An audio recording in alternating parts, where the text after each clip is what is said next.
Well, Ryan, word got out that you'd be joining us today, and some of our students were eager to ask you questions about their finances. Let's take a look. Mr. Ramos here, Brooklyn College senior. I have a question for you, Ryan. I heard that the more credit cards you have, the faster it is to increase your credit score. How true is this? Well, let's talk about what your credit score is, what determines your credit score. 35% of your FICO score, your credit score, is your regular paying your bills on time. 30% of your score is your balance to your lending limit ratio. 15% is your length of credit history, and then 10% is additional credit inquiries, which is what he's talking about. So actually, every time you apply for an additional credit card, it's an inquiry on your credit report, and that actually lowers your FICO score. Okay. So we don't want to make sure and have any misconceptions about what actually determines our FICO score. Now, conversely, if you already have, he's somewhat right, line of credit does actually assist your FICO score if you have a substantial amount of credit history behind it. For instance, if you have $10,000 as a total line of credit that you have the ability to borrow, and if your credit limit becomes reduced and you actually cancel half of your credit cards, that actually lowers your FICO score as well. So you want to make sure that your line of credit stays nice and long, but you don't want to go and get additional credit cards just to lengthen your length of credit history, because initially that will lower your FICO score as opposed to increasing it.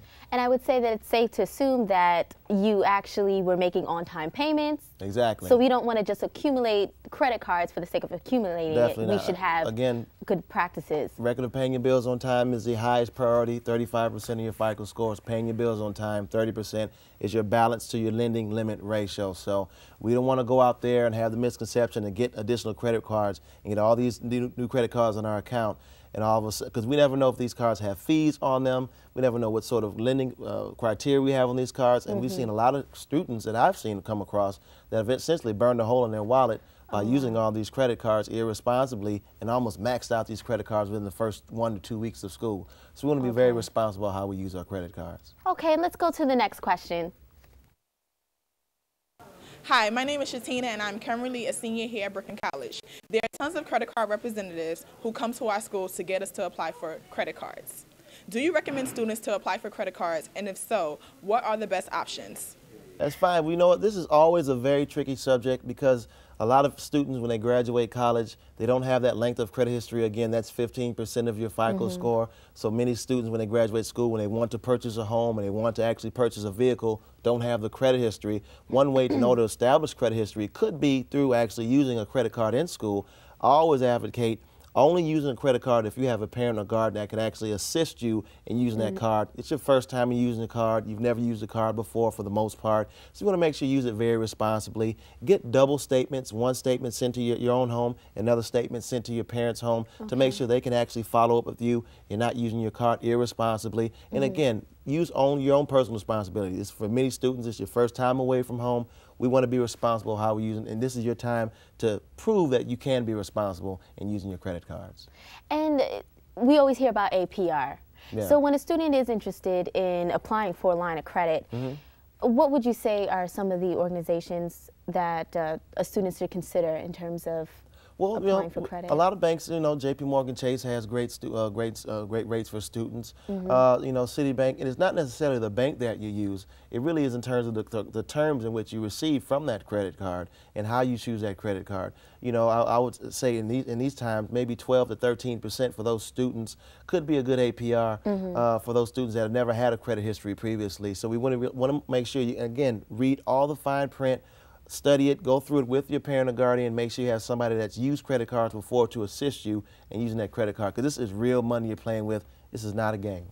And you mentioned reading the fine print, and that's key in seeking out a line of credit. A lot of times credit card companies, what they've been known to do in the past is actually change your grace period and change that fine print. So you think that if you paid on a certain date, you're on time, but that date that you've been paid on a monthly basis, because they've changed the grace period in that, it's actually a little bit late. So they've done that in order to help you make sure you have to have increased interest payments that you owe because it's actually late when you thought you were paying on time. But if you read the grace period, you'll be able to protect yourself from that. Awesome. And let's go to our last question. Hey Ryan, my name's Andrew, and I'm thinking about taking out a direct loan, and there's a subsidized and unsubsidized one, and I'm wondering if you could recommend me which one's the best one to take out.